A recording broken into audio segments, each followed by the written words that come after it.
Alright, let's get some grain, you. Come on.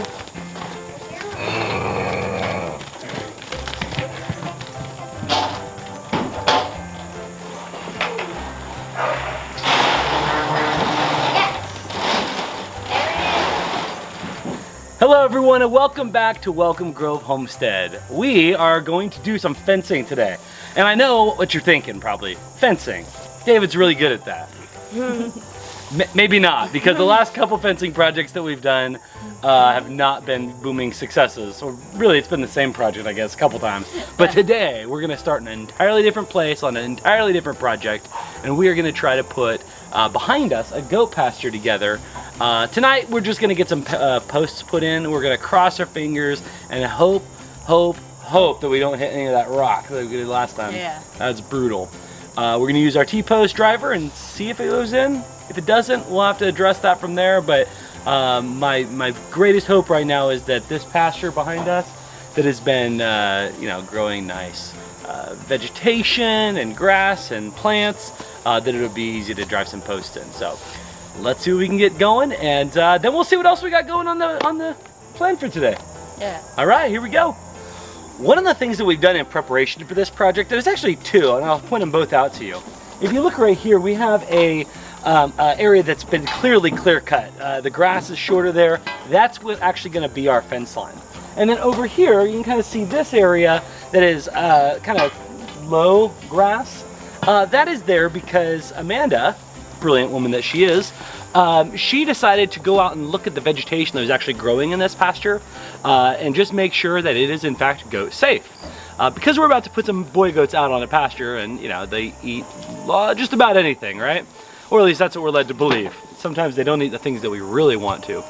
But what she found was something called a Jimson weed. And Jimson weed is actually a very poisonous, very toxic plant. And that toxicity is enough to kill just about any livestock or person that eats it. It's something that was used by Indians as a mental stimulator, almost to the point where they were hallucinating, a hallucinogen or a toxicant. And I'm not sure how they process it to make it work. And I didn't really want to find out. What we did find out was that it has thorns, that it is not super friendly. You might have heard something called the devil's horn or thorn apples, also names for this particular plant.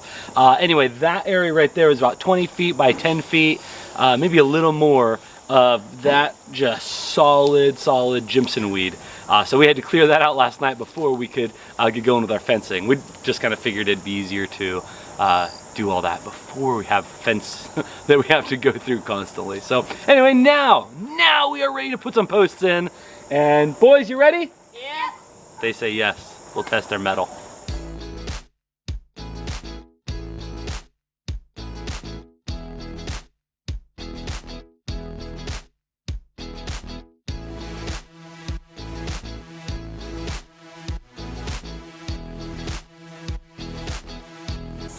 We are about to put in our very last post for the beginning of this project. Obviously, we are going to have some other things to do as we stretch fence and put it in, but I am very excited to tell you there's no shale here. We've actually got soil, and that means that we can actually put posts in the ground. It's so lovely. I never realized just how nice it is to be able to put posts in. But that's exciting. So we're gonna put this last post in using our pile driver thing, and I guess then we'll see what's next on the evening's agenda. So we finished putting posts in, that's awesome, and I just want to kind of give you an idea of what we're doing here. So this whole area behind me will now be fenced in. Now we have our fence posts up. How long do you think that took? Not long. 25 minutes? 25 minutes? I can actually look at my clock and tell you. 25 minutes. Yeah, 25 minutes to put in a dozen posts maybe, and I feel like that was a good use of time. And then basically we will get some some field fencing, and we'll stretch it. We have probably, I don't know, maybe 300 feet of fencing to put in here. But this whole area behind me is gonna be the new buck pen. It's gonna be, yeah, the boys are gonna enjoy that, right? Mm-hmm. Nice. You can also tell in the back, there are several projects on this farm that we still have to do. That roof of the barn looks like it needs some love. It could use some fresh coats of paint. There's some areas in that barn that we're gonna have to waterproof. So that will be some re-roofing that will need to be done, just so that the goats can stay dry as the winter approaches and we get closer to wet weather. So we're gonna try to do that before we get to wet weather. But that's where this project is going, and we're pretty happy about it. Good job. Caleb, good job. Yeah. I'm a ghost. You're a silly boy. Well, that project is now done, but we are now on to milking. See, Amanda had some errands to run with her dad, and so I'm home with the girls milking, and actually went pretty smooth.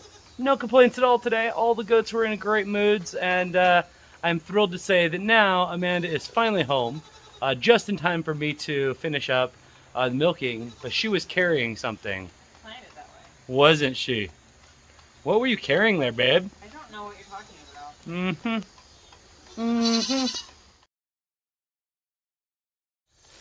So I just walked back to the house to get a syringe, because literally as we were filming the bunnies just now, Amanda went, "What was that? What is that? What happened?" And the answer was, that's not what I was worried about at the moment. The actual answer was, the actual answer was Jane has an abscess. From where she got a shot in her side, looks like it abscessed, and that's not great. So Amanda is doing a little first aid. So we'll see if we can get any good shots of this. You know, might be a little yucky. I got to squeeze some health juice out. All right, so how's Miss Jane? I got it all drained out, so it's not quite as disgusting looking as it was. Well, that's good, because it's pretty raunchy.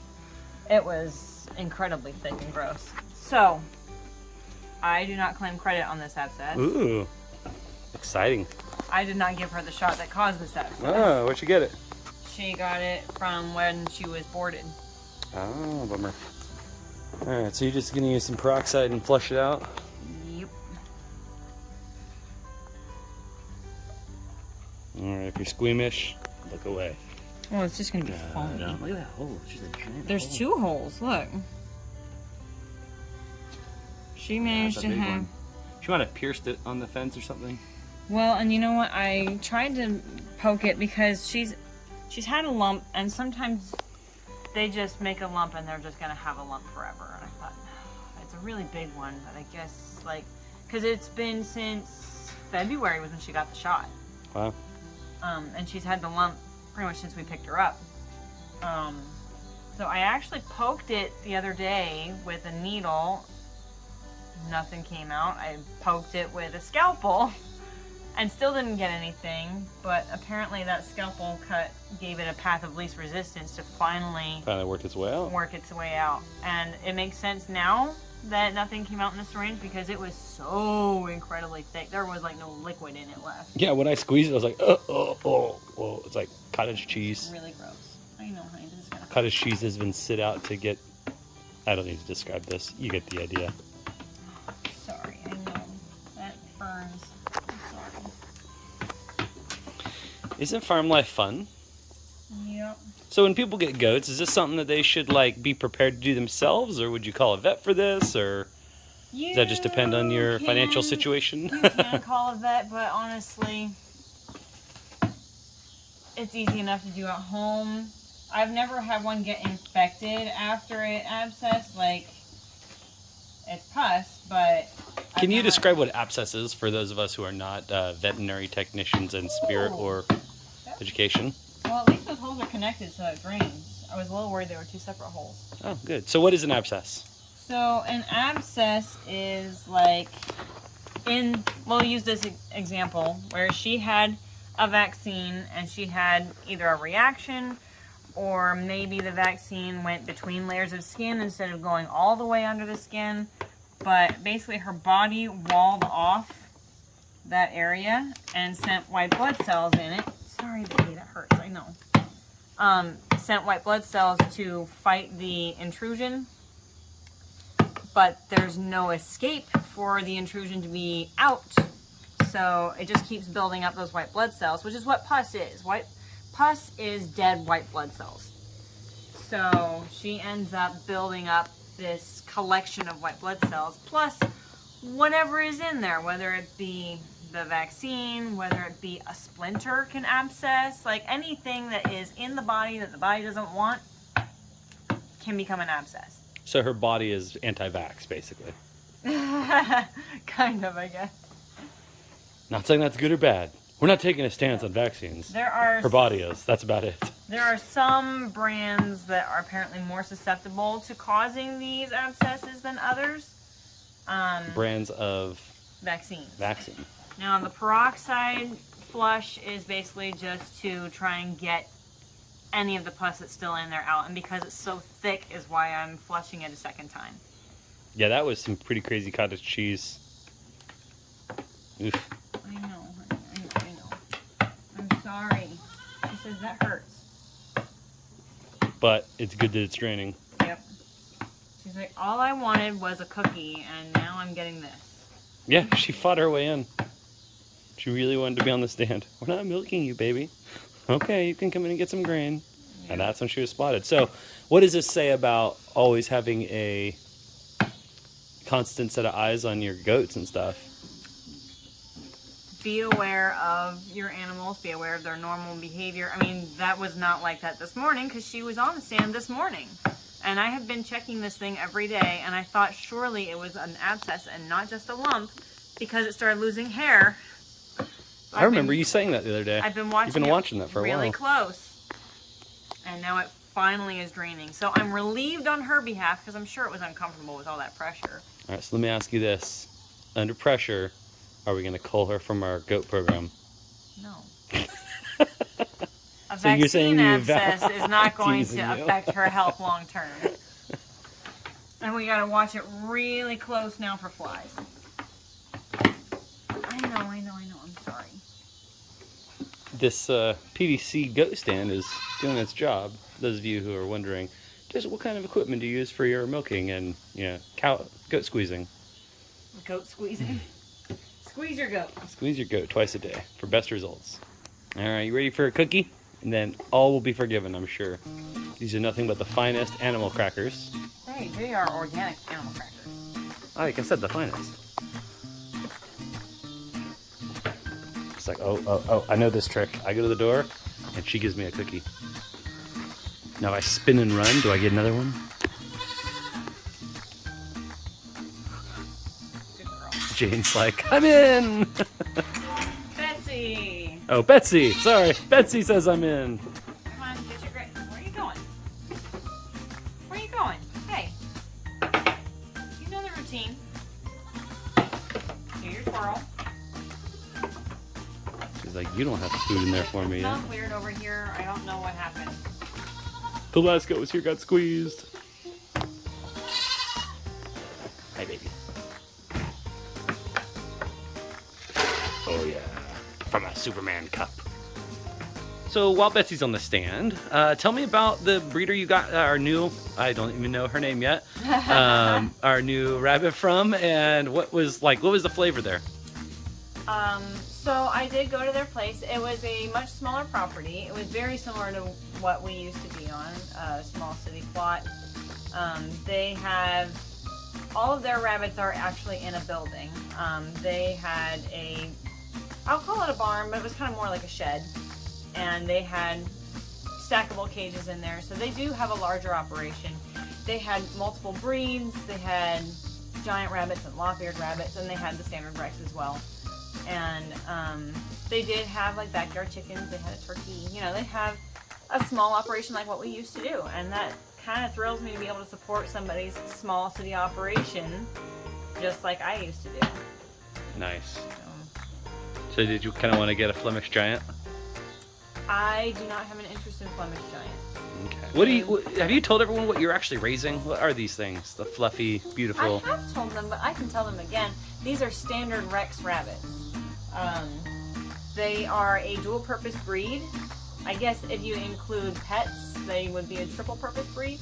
But they are used for meat because they are a decent-sized rabbit. They're not the largest meat rabbit out there, but they are also raised for their pelt because they have that plushy fur that people really, really desire for crafting projects with rabbit fur. They're also desired in the pet trade because of that plushy fur. But the females get to be like somewhere around 10 pounds. I think Nimue is like 9 pounds. And she has issues with her feet because of how heavy she is.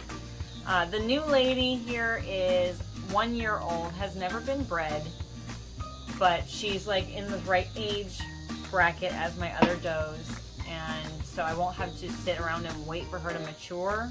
And she looks very different than our other does. She does look very different from our other does, but she is the same breed. Can't wait to show her out here. Should we get her? Yeah, we should get her. We should probably get some water for her. Good deal. Who you got there? This is our new lady, Elaine.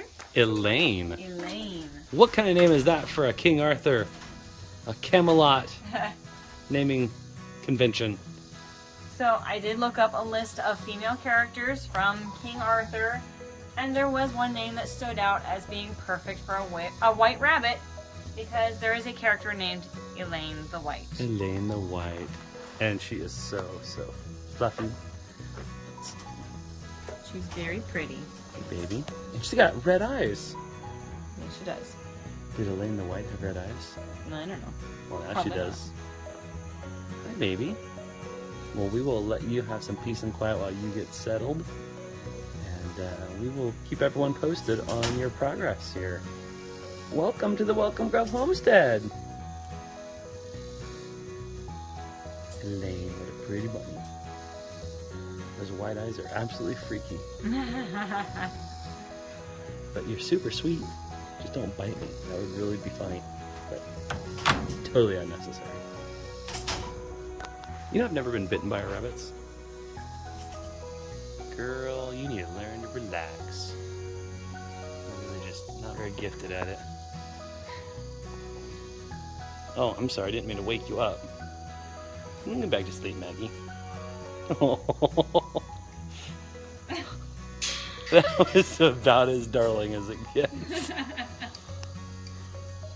If I didn't know any better, I'd think you're pregnant. I actually just think you're a cow. Funny looking cow, but... I like how she swept all the dust with her tail. yeah. Oh,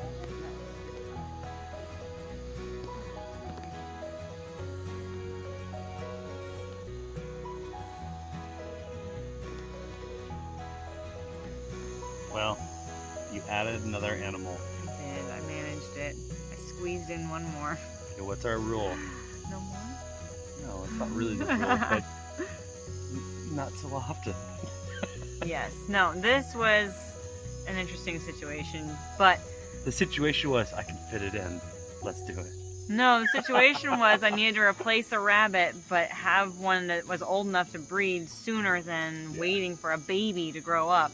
Sure. And the odds of finding rabbits in that age bracket are significantly smaller. Unless there's like something really genuinely wrong with it. She has red eyes. That might be something to look into. She's either like a druggie They're or needs some supposed eye to be drops. red. Look at that. Making excuses for your animal's drug habits. Thanks for hanging out with us today. Really happy. You haven't actually seen it yet, but I'm going to take you back there and show you the fence line that we put in, me and the boys. And of course, you got your bunnies. You need some milking. And yeah, it was a good time today. Thank you everyone for being with us and kind of keeping up with us and our adventures and homesteading and getting settled. We talked about this a little while ago, but like in the last couple months, we have added so many dozens and dozens of animals to our farm, and there's more coming, which is why I keep telling her to stop adding, because we got more and more coming. There's always something else There's to always expand. something coming. Actually, we do have some cool stuff coming up with our chicken rooms and some other projects that are coming up. And so stay tuned. We look forward to sharing that with you.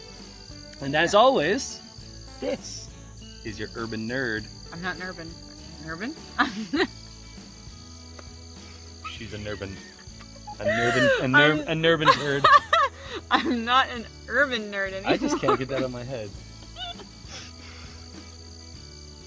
Well, oh my gosh, nervous. as always, maybe we should take two, take three. I'm gonna go ahead and take 4. Thank you for hanging out with us. As always, this is your country nerd with a goat herd saying, you can grow where you're planted.